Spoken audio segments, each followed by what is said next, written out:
الحمد للہ وکفا وسلام علی عبادہ الذین اصطفیٰ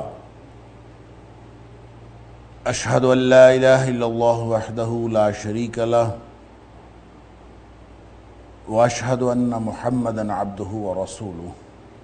صلی اللہ علیہ وآلہ وسلم اللہم صلی علی محمد وعلی آل محمد كما صليت على إبراهيم وعلى آل إبراهيم إنك حميد مجيد اللهم بارك على محمد وعلى آل محمد كما باركت على إبراهيم وعلى آل إبراهيم إنك حميد مجيد أما بعد فأعوذ بالله السميع العليم من الشيطان الرجيم من همزه ونفخه ونفثه بسم الله الرحمن الرحيم وَاذْكُرْ فِي الْكِتَابِ مُوسَىٰ إِنَّهُ كَانَ مُخْلَصًا وَكَانَ رَسُولًا نَبِيًّا۔ اور کتاب میں تذکرہ کیجئے موسیٰ علیہ السلام کا، بے شک وہ ایک چنا ہوا آدمی تھا اور وہ رسول اور نبی تھا۔ آیت نمبر 51 سورہ مریم، یہاں سے آج کے سبق کا آغاز اللہ کی توفیق سے ہو رہا ہے۔ اور جیسا کہ آپ کو معلوم ہے کہ اصل جو مرکزی موضوع ہے اس سورت کا وہ تو توحید ہے، اور نہ ماننے والوں کو انذار ہے، اس میں عقیدہ تثلیث کا رد بھی ہے اور اس شرک کا رد بھی ہے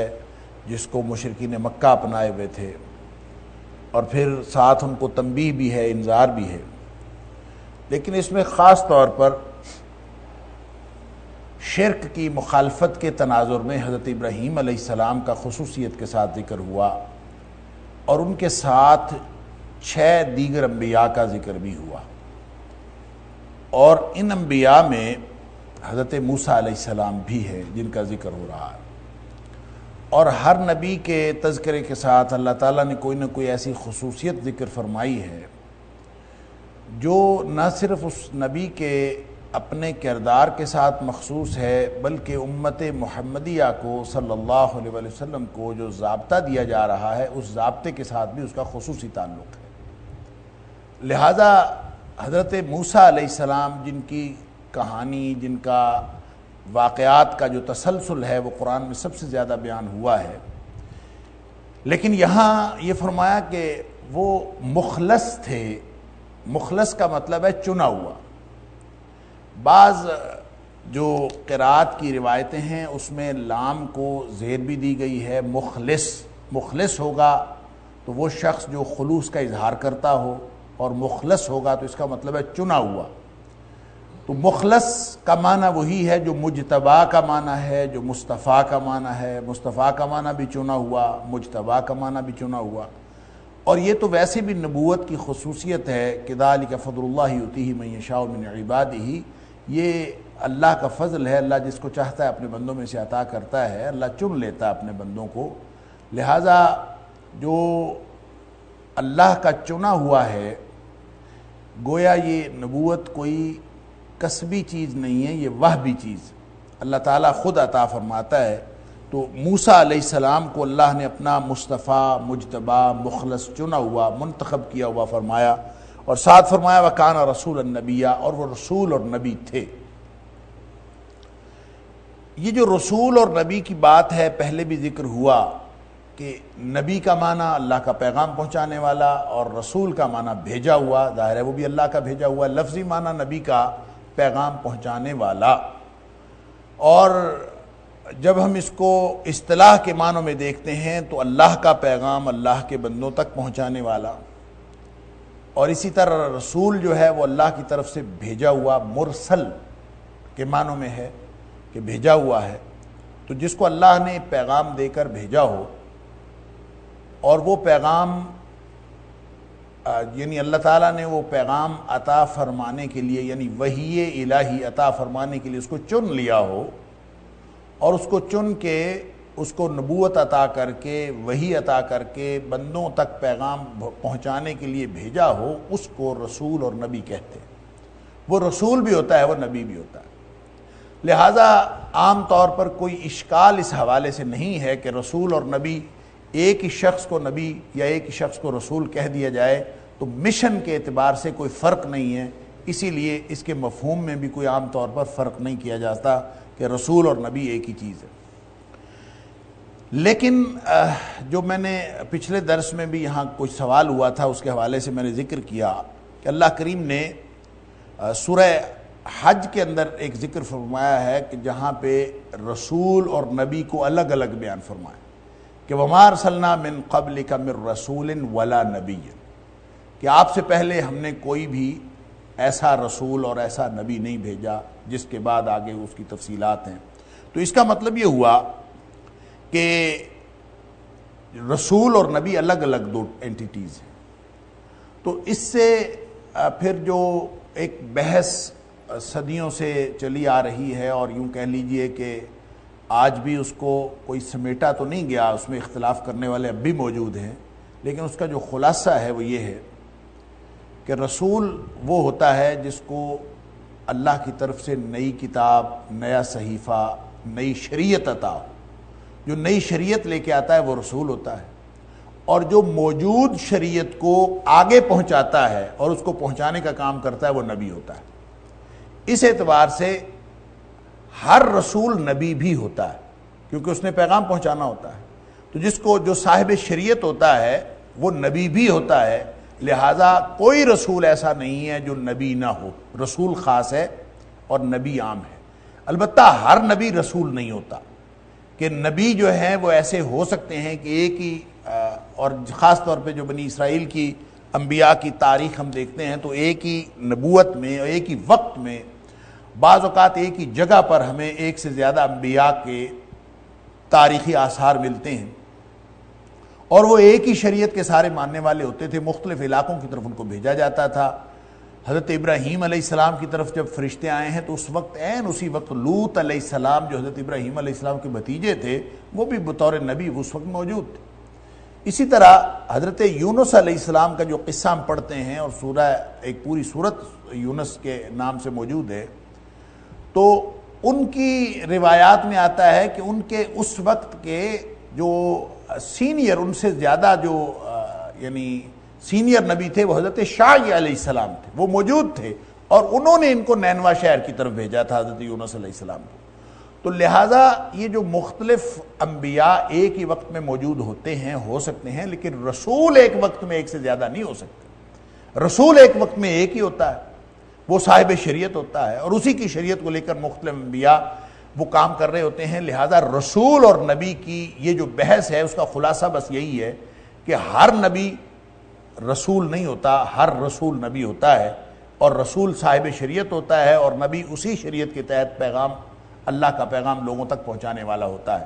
لہٰذا جس شخص کو اور جس نبی کو اللہ کریم نے رسول النبیہ فرما دیا تو یہ تو گویا مہر تصدیق ثبت ہو گئی کہ وہ صاحب شریعت بھی ہے اور اللہ کا پیغام آگے پہنچانے والا بھی ہے۔ تو رسول کے ساتھ اگر نبی نہ بھی لگایا جائے تو وہ نبی ہوتا ہے۔ جیسے پچھلے درس میں شاید سوال کے جواب میں ہوا تھا کہ دیکھیں ایک صالحین بالکل لویسٹ کیٹیگری ہے، جو جنتیوں کی جو اعلیٰ کیٹیگریز ہیں، نبی ہیں، پھر صدیق ہیں، پھر شہداء ہیں، اور پھر صالحین ہیں۔ یہ گویا ایک اس رینکنگ میں چوتھا رینک ہے صالحین کا۔ لیکن جو اعلیٰ رینک کے لوگ ہوتے ہیں وہ یہ جو چھوٹا رینک ہے یہ ان کے اوپر صادق آتا ہے۔ یوں کہہ لیجئے کہ رسول جو بڑا رینک ہے تو ہر رسول نبی بھی ہوتا ہے۔ اسی اعتبار سے جب آپ بڑا گروہ کہتے ہیں تو بڑا گروہ صالحین کا ہوگا، اس میں مزید تخصیص شہداء کی، مزید تخصیص صدیقین کی، مزید تخصیص جو ہے وہ نبیوں کی، اور پھر اس سے بھی بڑی تخصیص جو ہے وہ رسولوں کی کہہ لیجئے۔ تو اس اعتبار سے جب کوئی نبی دعا کرتا ہے، جیسے حضرت یوسف علیہ السلام نے دعا کی کہ والحقنی بالصالحین، کہ اللہ مجھے صالحین میں شامل کرنا، تو اس کا یہ مطلب نہیں ہے کہ صالحین کوئی بڑا درجہ رکھتے ہیں نبیوں سے، اور حضرت یوسف علیہ السلام نے جو کہ نبی تھے اللہ کی طرف سے تو انہوں نے کسی بڑے درجے کے لیے صالحین میں شامل ہونے کی دعا کی، ایسا نہیں ہے، بلکہ وہ ایک بڑا دائرہ ہے عمومی دائرہ جس میں صالحین جو اگرچہ رینک کے اعتبار سے چوتھے درجے کا رینک ہے، لیکن اس رینک کے اندر ہی اعلیٰ منصب کے طور پر اور اعلیٰ رینک کے طور پر صدیق بھی موجود ہے، شہید بھی موجود ہیں اور نبی بھی موجود ہے۔ لہذا اگر کوئی نبی یہ دعا کرتا ہے تو اس کا مطلب ہے یہ پورا گروپ ہے جو ناکام لوگوں کے مقابلے میں ہے اور یہ کامیاب لوگوں کا گروپ ہے، اور اس کا نام ہے صالحین۔ والحقنی بالصالحین کا مطلب اللہ مجھے اس گروپ کے ساتھ رکھے۔ تو اسی طرح سے رسول اور نبی کی بات ہے، جب کوئی کسی کو ہم نبی کہیں گے تو اس کا مطلب یہ ہوگا کہ ہر رسول کو بھی نبی کہا جا سکتا ہے، لیکن جب کسی کو رسول کہیں گے تو اس کا مطلب اس کا صاحب شریعت ہونا ہے۔ یہاں اللہ کریم نے جن جن انبیاء کا ذکر رسول النبیہ کہہ کے فرمایا ہے تو گویا یہ مہر تصدیق ثبت ہوتی ہے کہ یہ صاحب شریعت تھے، اللہ کی طرف سے ان کے اوپر وحی نازل ہوتی تھی، کتاب نازل ہوئی، صحیفے نازل ہوئے، اگرچہ ان کے صحیفوں کا ذکر یہاں پہ نہ ہو، قرآن میں ذکر نہ آیا ہو اور تاریخ میں کوئی بھی بیان نہ ہوا ہو، لیکن رسول جب اللہ کریم نے ان کو فرما دیا تو اس کا مطلب ان کے اوپر صحیفوں کا، کتابوں کا اور اللہ کی وحی کا نزول ہوا ہے۔ وَنَادَيْنَاهُ مِنْ جَانِبِ الطُّورِ الْأَيْمَنِ وَقَرَّبْنَاهُ نَجِيًّا، ہم نے اس کو آواز دی، من جانب طور الایمن، جانب کا مطلب ایک طرف، طور کی ایک طرف، الایمن دائیں طرف سے، جو طور پہاڑ کے دائیں طرف سے ہم نے اس کو آواز دی۔ وَقَرَّبْنَاهُ، اور ہم نے اس کو قریب کیا، نجیہ راز کی باتیں کرنے کے لیے، سبحان اللہ، یعنی اللہ فرما رہا ہے ہم نے اس کو قریب کیا نجیہ، تاکہ اس کے ساتھ ہم راز کی باتیں کریں۔ نجیہ کا مطلب ہوتا ہے سرگوشیاں کرنا، تو ظاہر ہے راز کی باتیں کرنے کے لیے اللہ تعالیٰ نے ان کو قریب کیا، سبحان اللہ، مناجات کرنے کے لیے۔ یہ جو دائیں طرف کی والی بات ہے اس پہ بھی بڑی علامہ ابن کثیر نے بھی اور علامہ ابن جریر طبری نے بھی اپنی تفسیر کے اندر، اور جتنے بھی علامہ قرطبی نے بھی اپنی تفسیر میں، اور مختلف جو امہات الکتب ہیں تفسیر کی، اس میں یہ بحث ہوئی ہے کہ دائیں جانب سے کیا مراد ہے۔ تو کچھ لوگوں نے کہا کہ وہ پہاڑ کا جو ہے وہ ایک حصہ اس طرح کا تھا، اس طرف سے پہاڑ کی اس طرف سے آواز آئی اور اس طرف سے نہیں آئی، اور کچھ لوگوں کا خیال یہ ہے کہ یہ حضرت موسیٰ علیہ السلام خود جب مدین سے مصر کی طرف جا رہے تھے تو آپ کا جو راستہ تھا یا جہاں جس جگہ پہ وہ موجود تھے، جس وقت اللہ کی طرف سے آواز آئی تو اس وقت جس طرف کو آپ گئے وہ آپ کے دائیں جانب تھا، یعنی حضرت موسیٰ علیہ السلام کے دائیں جانب تھا۔ اور اس ساری بحث کو سمیٹتے ہوئے علامہ قرطبی نے لکھا ہے علامہ ابن جریر کے حوالے سے بھی کہ پہاڑ کا کوئی دایاں بایاں ہوتا ہی نہیں ہے، یعنی پہاڑ تو ایک جامد چیز ہے، اس کے آپ ایک طرف کھڑے ہو جائیں گے تو دایاں بایاں اور ہوگا، آپ دوسری طرف کھڑے ہو جائیں گے تو اس کا دایاں بایاں بدل جائے گا۔ لہٰذا دایاں بایاں اصل میں انسان کا ہوتا ہے، دایاں بایاں پہاڑ کا، یہ کسی جامد چیز کا نہیں ہوتا۔ تو جب یہ فرمایا جا رہا ہے کہ اس کو طور پہاڑ کے دائیں جانب سے آواز آئی، تو دائیں جانب سے مراد حضرت موسیٰ علیہ السلام جس جگہ کھڑے تھے اس کے دائیں جانب سے آواز آئی، جو اللہ کی طرف سے آواز آیا، وَقَرَّبْنَاهُ نَجِيًّا، اور اس طرف اللہ تعالیٰ نے فرمایا کہ ذرا تو قریب ہو جا تاکہ تیرے ساتھ کچھ راز کی باتیں مناجات کی جائے۔ وَوَهَبْنَا لَهُ مِن رَحْمَتِنَا، اور ہم نے اس کو عطا کیا اپنی رحمت سے، أَخَاهُ، ان کا بھائی ہارون علیہ السلام کو ہم نے بنا دیا، عطا فرما دیا اپنی طرف سے، اپنی رحمت سے، نبی یا نبی بنا دیا۔ اب یہاں رسول النبیہ نہیں آیا، ہارون علیہ السلام جو ہے رسول النبیہ نہیں، وہ نبی آ گئے، نہ ہی رسولہ فرمایا، لہذا وہ نبی تھے، اور حضرت موسیٰ علیہ السلام جو ان کے بھائی ہیں نبی بھی ہیں اور رسول بھی ہیں۔ وَاذْكُرْ فِي الْكِتَابِ اسماعیل، اور اسماعیل علیہ السلام کا تذکرہ بھی کتاب میں کر دیجئے، إِنَّهُ كَانَ صَادِقَ الْوَعْدِ وَكَانَ رَسُولًا نَبِيًّا، وہ وعدے کے سچے تھے اور وہ بھی رسول اور نبی تھے، یعنی ان کے پاس بھی، ان کے اوپر بھی وحی نازل ہوئی، صاحب شریعت تھے اور نبی بھی تھے، اور صادق الوعد، یہ خاص بات یہاں پہ حضرت اسماعیل علیہ السلام کے حوالے سے کہی گئی، صادق الوعد، کہ وہ وعدے کی پابندی کرنے والے، وعدے کو سچا کرنے والے تھے۔ اس کے حوالے سے مختلف روایات جو علامہ ابن کثیر نے اور علامہ قرطبی وغیرہ نے نقل کی ہیں، اور اس میں ایک واقعہ بھی نقل کیا ہے، اور اس واقعے کی کئی جہات ہیں، اور وہ یہ ہے کہ حضرت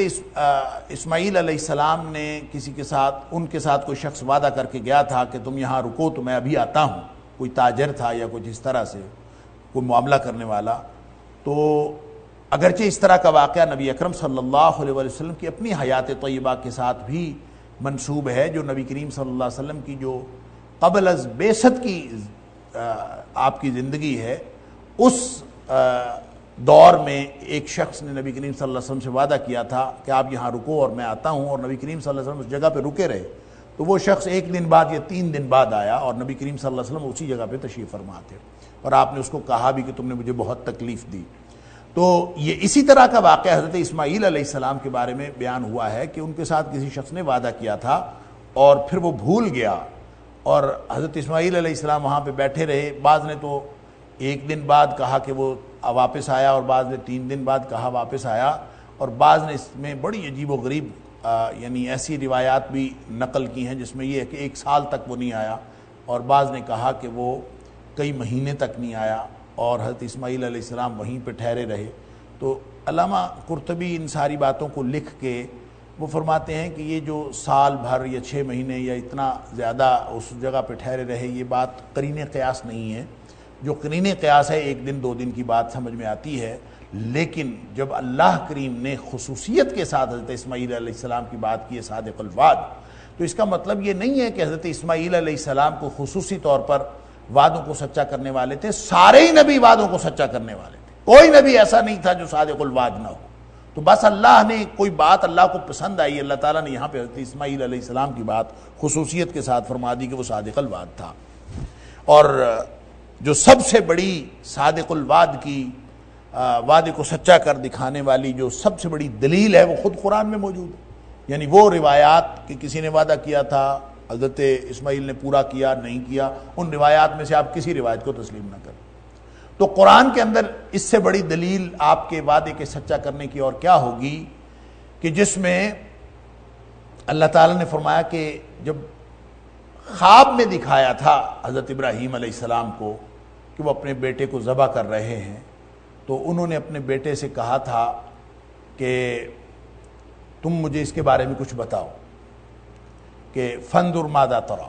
تو آپ کیا دیکھتے ہیں اس کے بارے میں، آپ کا کیا رائے کیا ہے؟ اللہ اکبر، کہ میں نے خواب میں دیکھا ہے انی اذبحک، کہ میں تجھے ذبح کر رہا ہوں، اور نبی کا خواب وہی ہوتا ہے۔ تو انہوں نے آگے سے کہا تھا کہ یا ابت افعل ما تؤمر، اللہ اکبر، ابا جی آپ کر گزریے جو آپ نے کرنا ہے،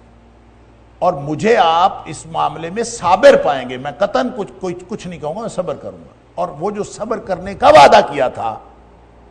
وہ چھری پھرتے ہوئے بھی انہوں نے بالکل کوئی چوچرا کیے بغیر وہ وعدہ پورا کر دکھایا۔ اور یہ وعدہ صرف اسماعیل علیہ السلام نے پورا نہیں کیا، حضرت ابراہیم علیہ السلام نے بھی پورا کیا۔ دونوں باپ بیٹا عجیب باپ بیٹا تھے کہ بیٹا ذبح ہونے کے لیے تیار ہے، باپ بیٹے کو ذبح کرنے کے لیے تیار ہے، اور دونوں جو ہے فلما اسلما وتلہ للجبین، ان دونوں کو کوئی مسئلہ نہیں ہوا، دونوں مطیع اور فرمانبردار ہو گئے، مان گئے اللہ کی بات، اللہ وتلہ للجبین، اور اس کو لٹا لیا پیشانی کے بل، اللہ۔ تو اللہ تعالیٰ فرماتا ہے وَنَادَيْنَاهُ يَا ابراہیم، ہم نے ابراہیم علیہ السلام کو پکارا اور ہم نے اس کو کہا کہ قد صدقت الرؤیا، تو نے خواب بھی سچا کر دکھایا۔ تو یہ جو ابراہیم علیہ السلام نے تو خواب سچا کر دکھایا، اور بیٹے نے جو وعدہ اپنے باپ سے کیا تھا کہ آپ جو مرضی کریں مجھے آپ اس کے بارے میں بالکل صابر پائیں گے، وہ وعدہ پورا کر دیا۔ تو صادق الوعد کی یہی بہترین انٹرپریٹیشن ہے جو قرآن نے خود تفسیر کر دی کہ حضرت ابراہیم علیہ السلام اور حضرت اسماعیل علیہ السلام دونوں نے صبر کیا، اور اللہ تعالیٰ نے فرما دیا کہ بہت بڑا امتحان تھا، اس میں تم لوگ کامیاب ہو گئے۔ وَكَانَ يَأْمُرُ أَهْلَهُ بِالصَّلَاةِ وَالزَّكَاةِ وَكَانَ عِندَ رَبِّهِ مَرْضِيًّا، وہ اپنے اہل خانہ کو نماز اور زکوٰۃ کا حکم دیتا تھا، اللہ اکبر۔ وَكَانَ عِندَ رَبِّهِ مَرْضِيًّا، اور اپنے رب کے ہاں اس کا جو مقام تھا وہ اس کو خوش کرنے والا تھا، سبحان اللہ، یعنی اللہ کی رضامندی کے مطابق ان کی زندگی گزر رہی تھی۔ وَاذْكُرْ فِي الْكِتَابِ ادریس، اور ادریس علیہ السلام کا تذکرہ بھی کتاب میں کر دیجئے، انہ کان صدیقا نبیا، وہ نبی بھی تھے صدیق بھی تھے۔ اب وہی بات جو پہلے میں عرض کر چکا ہوں، صدیق جو ہے اس کا مرتبہ بالعموم نبی سے کم ہوتا ہے۔ صدیق وہ ہوتا ہے جو سچ بولے بھی اور سچا کردار رکھے، اور اس کا کردار دوسروں کو سچائی کی طرف راغب کرنے کی بنیاد بنے، سبب بنے، وہ صدیق ہوتا ہے۔ لہذا نبی اپنے عہدے کے اعتبار سے، اپنے کردار کے اعتبار سے وہ صدیق بھی ہوتا ہے۔ اور اسی طرح سے یہ سارے رینکنگ ہیں، جو اوپر والا رینک رکھنے والا ہے وہ نیچے والی ساری خصوصیات اس کے اندر موجود ہوتی ہیں۔ اور صدیق النبیہ، یہ اللہ تعالیٰ کا یہ فرمان، یہ بھی اس میں اسی کو ظاہر کرتا ہے۔ ادریس علیہ السلام کون تھے، اس کے بارے میں مفسرین کا اختلاف ہے کہ ادریس علیہ السلام کس زمانے کے نبی ہیں۔ اکثر لوگوں کا خیال یہ ہے کہ ادریس علیہ السلام نوح علیہ السلام سے پہلے ہوئے، اور بعض نے تو کہا ہے کہ نوح علیہ السلام کے یا ان کے والد کے دادا تھے حضرت ادریس علیہ السلام۔ نوح علیہ السلام کے اپنے یا ان کے والد کے دادا تھے، یعنی ان کے اپنے ہوں گے تو دادا ہوں گے، ان کے والد کے دادا ہوں گے تو گویا ان کے پردادا تھے۔ تو یہ بھی بعض روایات میں، اور مفسرین نے بہت تفصیل کے ساتھ اور تواتر کے ساتھ، یعنی ایک مفسر نے نہیں، کئی مفسرین نے، علامہ ابن کثیر نے بھی یہ روایت لی ہے، اور امام قرطبی نے بھی، ابن جریر نے بھی، اور مختلف جو مفسرین ہیں، اور پھر تفسیر محمدی میں بھی، اور جو معالم التنزیل ہے امام بغوی کی، اس میں بھی یہ کہا گیا ہے کہ یہ حضرت نوح علیہ السلام کے والد کے دادا تھے، اور ان کا نام بھی ادریس نہیں تھا، ان کا نام اخنوخ تھا، اخنوخ۔ تو یہ ادریس اس لیے نام پڑا کہ درس و تدریس بہت کرتے تھے، تو اس وجہ سے جو ہے ان کا نام ادریس پڑ گیا، درس و تدریس کی وجہ سے۔ لیکن بعض پھر مفسرین نے اس پر تنقید بھی کی ہے، وہ کہتے ہیں کہ نہیں، پھر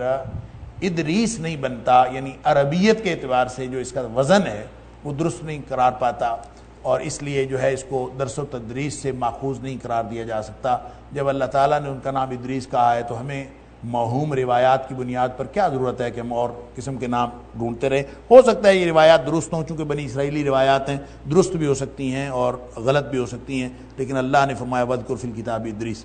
تو دوسری روایت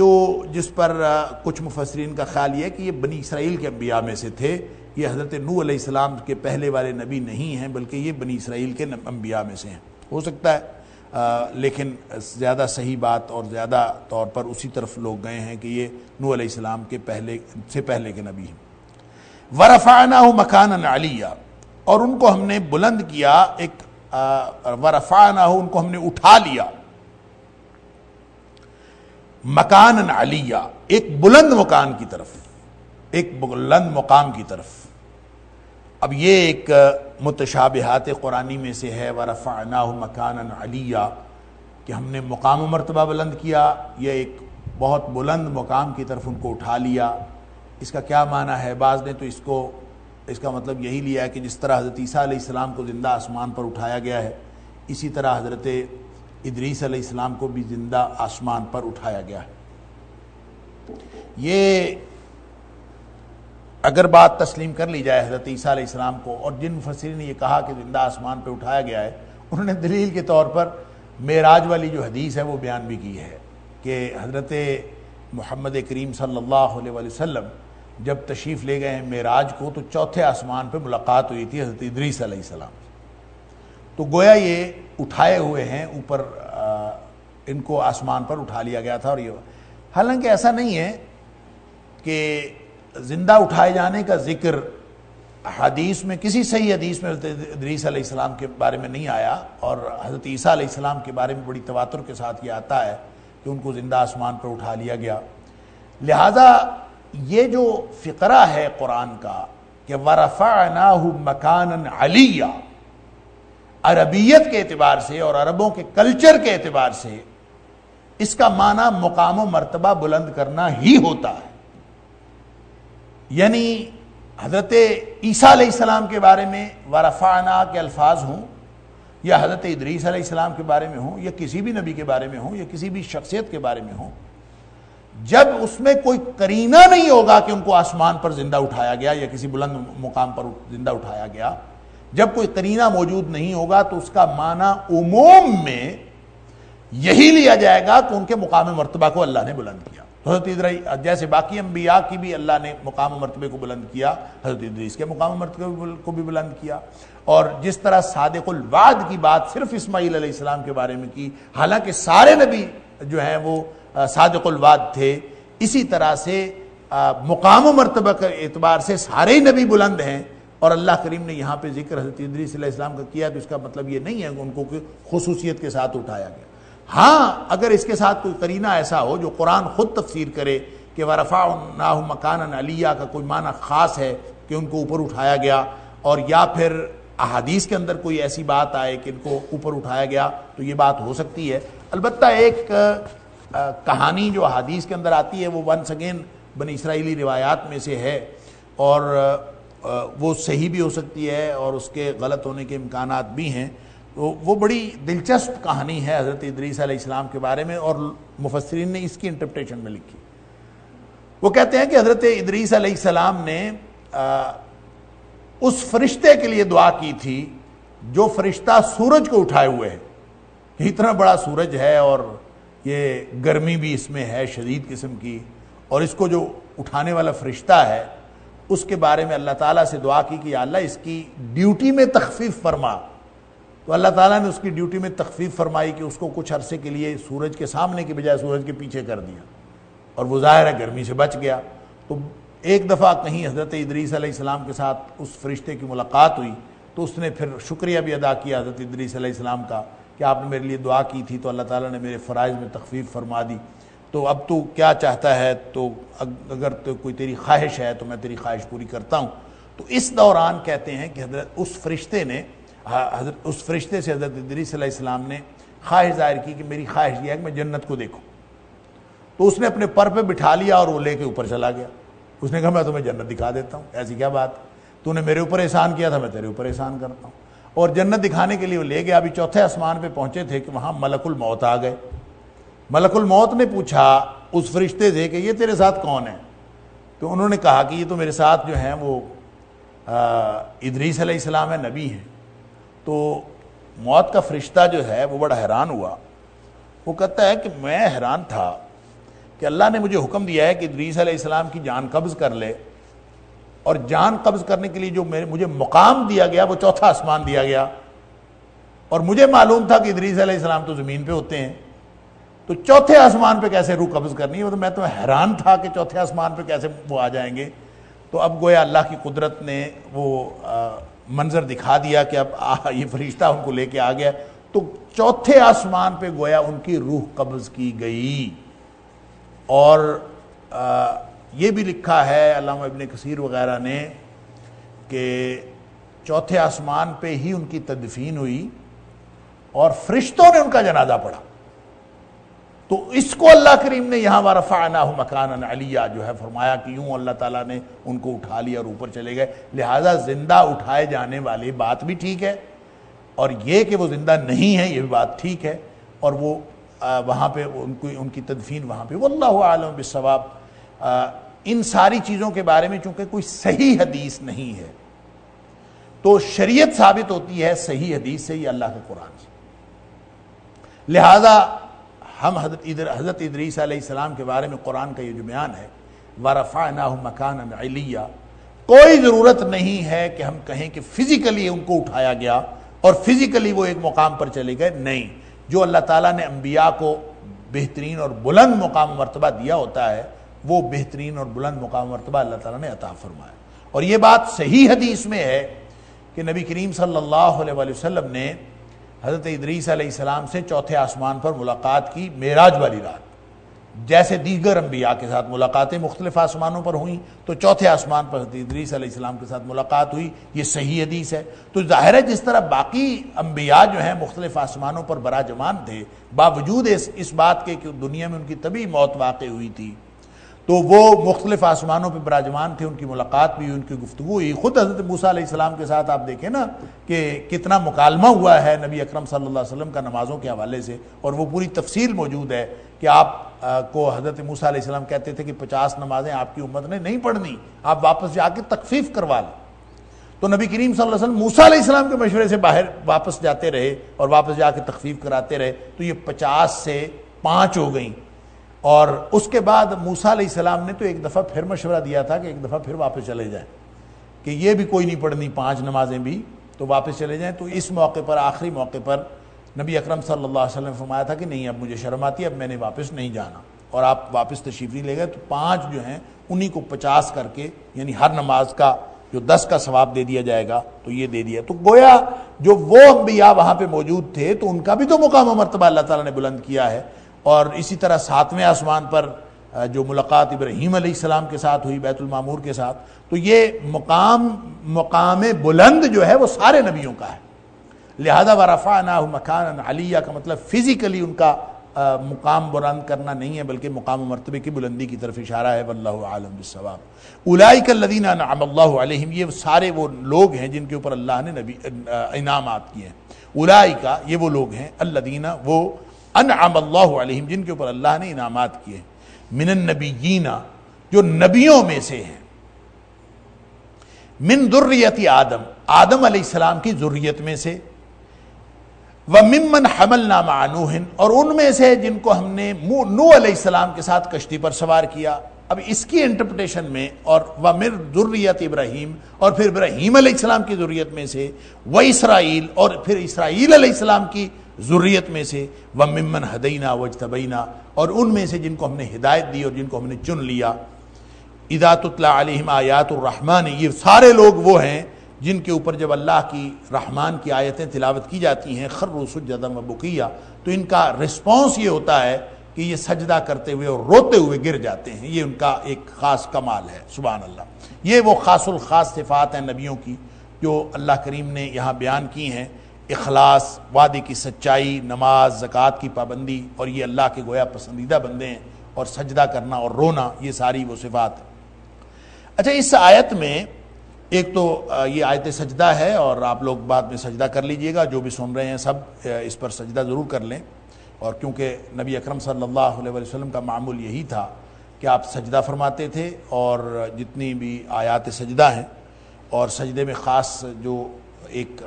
دعا بھی نبی کریم صلی اللہ علیہ وسلم پڑھا کرتے تھے، سجد وجہ الذی خلقہ وصورہ وشق سمعہ وبصرہ